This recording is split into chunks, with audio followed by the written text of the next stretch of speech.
તહેવારોમાં સાવધ રહેવાની જરૂર છે। તંત્રની સાથે આપણે પણ સતર્ક રહેવું જરૂરી છે। એક તરફ બજારમાં ખરીદીની મોસમ વચ્ચે નકલી ચીજ વસ્તુઓની ભરમાર જોવા મળતી હોય છે। સુરતમાંથી નકલી કોસ્મેટિકની વસ્તુઓ ઝડપાઈ તો આ તરફ દિવાળીના તહેવારોમાં પણ અરવલ્લી પોલીસ એક્શનમાં આવી છે અને રાજસ્થાનમાંથી દારૂની ઘૂસણખોરીને રોકવા સઘન ચેકિંગ હાથ ધર્યું છે। અમદાવાદમાં આરોગ્ય વિભાગ દ્વારા દિવાળીના તહેવાર પહેલા જ ચેકિંગ હાથ ધર્યું છે તો આ તરફ સુરતમાં 80 કિલો શંકાસ્પદ માખણ જપ્ત કર્યું છે। દિવાળીના તહેવાર પહેલા સુરત એસઓજીની મોટી કાર્યવાહી હાથ ધરવામાં આવી છે। પૂર્ણા યોગી ચોક ખાતે બે ડેરીમાંથી 80 કિલો શંકાસ્પદ માખણ જપ્ત કરવામાં આવ્યું છે।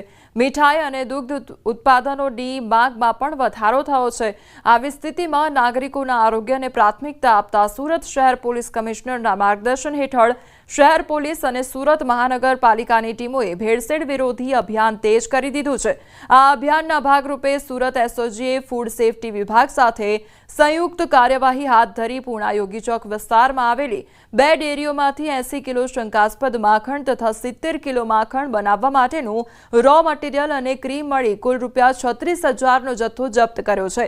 ખોડિયાર ડેરી તથા સૌરાષ્ટ્ર ડેરીના સંચાલકો ભેળસેળયુક્ત માખણનું વેચાણ કરી રહ્યા હોવાની ફરિયાદ મળી હતી।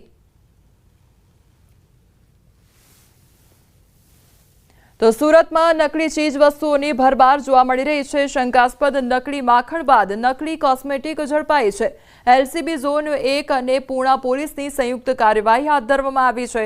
ઈ-કોમર્સ વેબસાઇટ પર ઓનલાઈન વેચાણ કરતા 3ની ધરપકડ થઈ છે।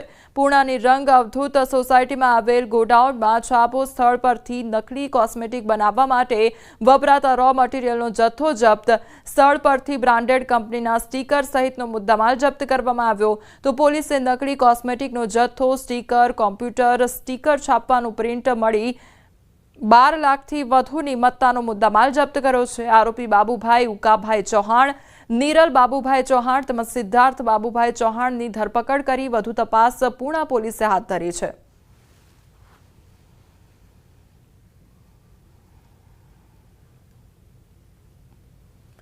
દિવાળીના તહેવારને ધ્યાનમાં લઈને અમદાવાદ શહેરમાં ફૂડ વિભાગે ચેકિંગ અભિયાન શરૂ કર્યું છે। શહેરની જાણીતી સ્વીટ માર્ટ દુકાનોમાં તપાસ હાથ ધરવામાં આવી જેમાં કાજુ કતરી સહિત વિવિધ મીઠાઈઓ અને ફરસાણના નમૂનાઓ લેવામાં આવ્યા।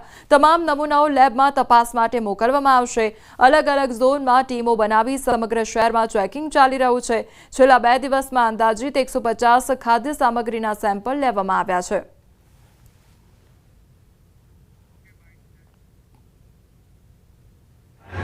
મીઠાઈનું વધારે પ્રમાણમાં વેચાણ થતું હોય છે, જેના અનુસંધાનમાં અમદાવાદ મ્યુનિસિપલ કોર્પોરેશનની ફૂડ વિભાગની ટીમ દ્વારા અલગ અલગ મીઠાઈ બનાવતા, નમકીન બનાવતા, બેકરી પ્રોડક્ટ બનાવતા જે કારખાના અથવા વેચતા વેપારીઓ છે ત્યાં હાલ ચેકિંગ હાથ ધરાઈ રહ્યું છે અને જરૂર જણાય તો ત્યાંથી